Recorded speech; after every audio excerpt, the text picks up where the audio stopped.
Hey guys, so just going right into the video right now. I already have my foundation on and I blocked out my eyebrows, and if you want to see how I do that, I can make a quick video. I just use liquid latex and tissue to get them blocked out all the way so you wouldn't see them. And I am figuring out where I am going to have my line across my face to have the blue stop. And then once I do that, I basically fill it in with a cream colored blue, and it is a little tricky to get over the eyebrows, but just do the best you can. And the line is just a reference for how far I want it to go. When I do put it on, you'll see that I end up blending it down a little bit past the line so it almost fades seamlessly. And I'm just going to double time this really quick so we can get on, because this is going to be a very long video if I don't.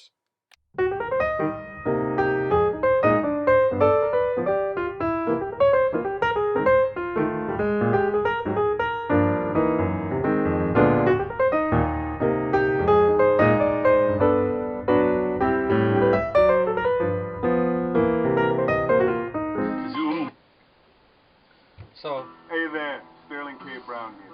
Stick around for a look at my new... don't know why that happened. Just wanted to give you an update. So this is what it's looking like so far, and I would film myself doing the eyes, but I have to use this palette that my friend got me from Claire's. It's this giant eyeshadow palette, and unfortunately it has my mirror that I'm using in it. So the next time you see me, I will have my eyes already done, and I'll give you an overview of what I'm doing. I'll put some pictures in the video sometime right about now, and it'll just be pictures of what the eyes look like, and I'll just give a quick overview of how I did that. So, I'm back. This is what the eyes turned out, and you're probably wondering, like, how did the skin get so much more shiny? The reason for that is sorry, I gotta readjust myself. I basically took these two colors of blue. I'm not sure what color they are. I'm just gonna say a teal blue and then a sky blue. So, a teal and a sky blue. And I just basically scratched them off with a little pair of nail scissors. And I just scraped them off, and I put them...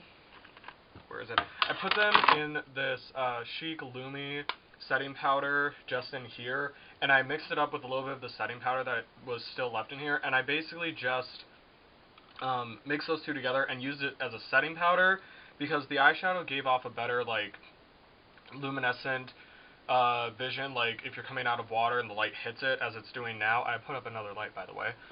So, I'm going to take this off.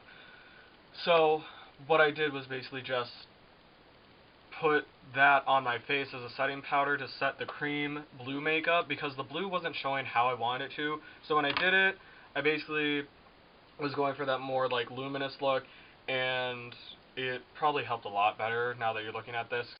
Hi, so sorry it cut out so abruptly. I was going on a rant about lights and how the blue was showing off the white light that's on my face now. Anyway, going into the lips, I'm just taking that same cream blue that I did before, putting that all over my lips, and then putting a small amount of the black lipstick over that just to give it a darker color so it contrasts with the face, considering that I don't have any dark contacts to put in to contrast it, and I'm not going to be doing a lot of shading around my nose. I'm just leaving it as it is.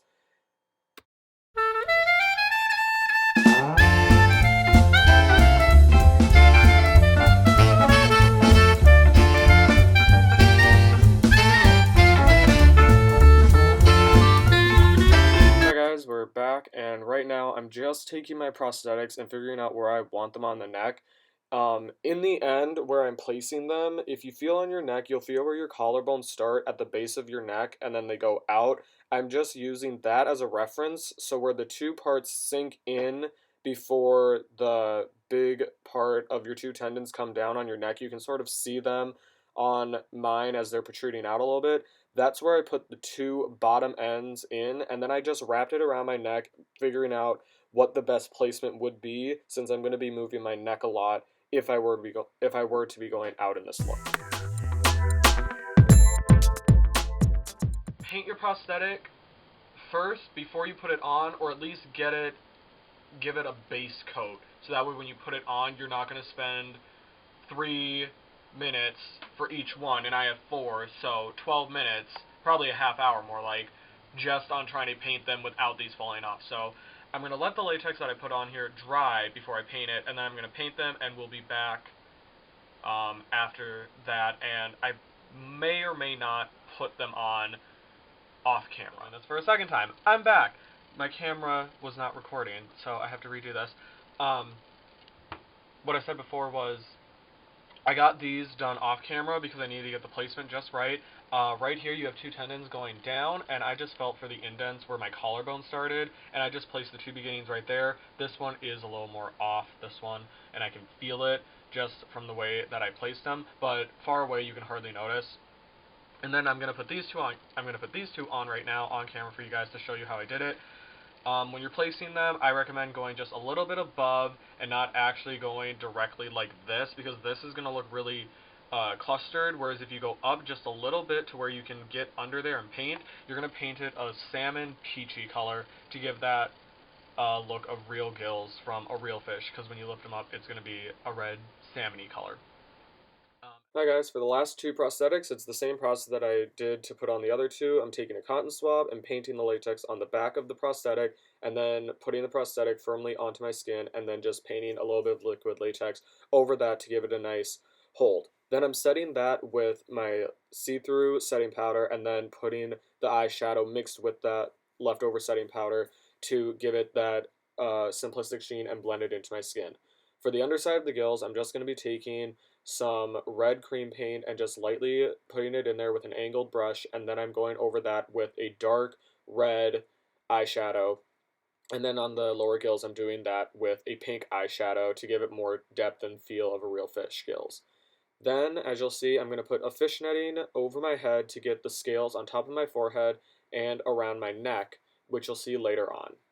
Hey guys, so this is right at the end. The end product is right here. I used elf ears to get the more fantasy look, but the fishnetting was done on the forehead, the highlights of the cheeks, and a simple band around my neck. I used the copper color for the forehead, most of it, and around the neck, and then highlighter for the stuff on the sides of my face.